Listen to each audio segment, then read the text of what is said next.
Hi there, I'm Jaime Garza, and you're watching Time Warner Cable's local edition. This is the Sacramento Report, and with me today is Betty Yee with the Board of Equalization. Always great to have you here, Betty. Thank you so much, Jaime. Pleasure to be here. We're going to be talking about a subject that really irritates someone like me when I hear this happening. And what we're talking about is simple fraud, and fraud that's typically aimed at the vulnerable. Yes. And there is a scam out there that if you haven't heard about it, Betty's going to fill you in on this. This is something we need to be aware of, not only for ourselves, but our neighbors and our families. Absolutely, absolutely. What we have learned is that the Internal Revenue Service has alerted tax agencies in California that there are scammers that are sending out notices to some of our most vulnerable in our communities, our elderly, low income, disabled, non-English speakers, about the ability to claim a tax credit that is really not a legitimate tax credit. And the key here is a lot of the folks that they're targeting are really penny pinching. I mean, Yes. These are the folks who are trying to live day to day and That's thinking, right. I can get some more money. That's right.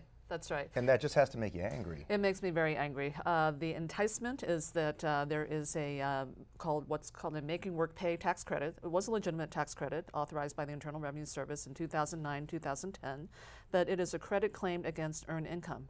And the populations that are being scammed right now don't work.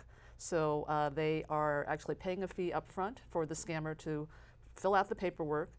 Usually the tax scammer disappears after the paperwork is filled out, but they would have collected a fee from these individuals in hopes that they would get back up to $800 in tax credit. And that's very enticing. Absolutely. That's very enticing. What do we need to look out for? I mean, that's the key. We need to protect ourselves first Yes. of all. So what are these scammers exactly doing? I mean, are they sending specific papers? Are they coming to your door? Are they repeatedly mailing flyers to the homes? They are. Actually, where they are targeting these populations is in community centers, recreation centers, churches. So these are, very trusting, legitimate public places where many of these communities congregate. And we are talking about mostly here in the Central Valley, the San Francisco Bay Area, non-English speakers, particularly in the Southeast Asian community. And so they receive this information in settings where they place a lot of their trust. And I've seen some of these scams before, and the documents they send you look very, very real, authentic. Yes.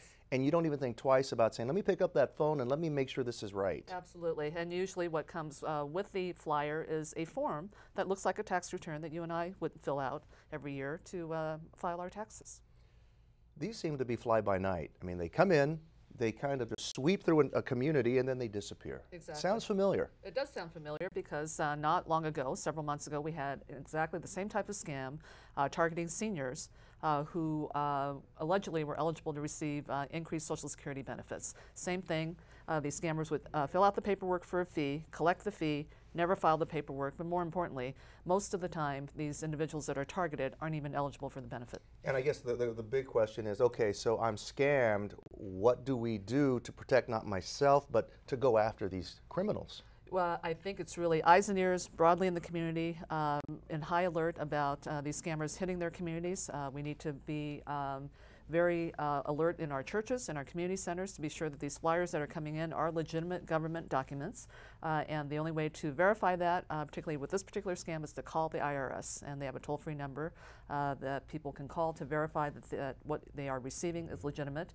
And eyes and ears, we need to tell our friends, our families, and just really be in high alert in each of these communities. In the last few seconds, do we know how much money these scammers have gotten away with so far? Any estimates? We do not. What we do know is that they charge several $100s in the hopes that these victims are going to receive back anywhere from $400 to $800 in credit. Let's make it very clear. If you receive anything that's for the Making Work Pay tax credit, no. Making Work Pay tax credit, just so you remember those keywords. Betty, thank you so much. Thank you very much. And thank you at home for watching Time Warner Cable's local edition, the Sacramento Report.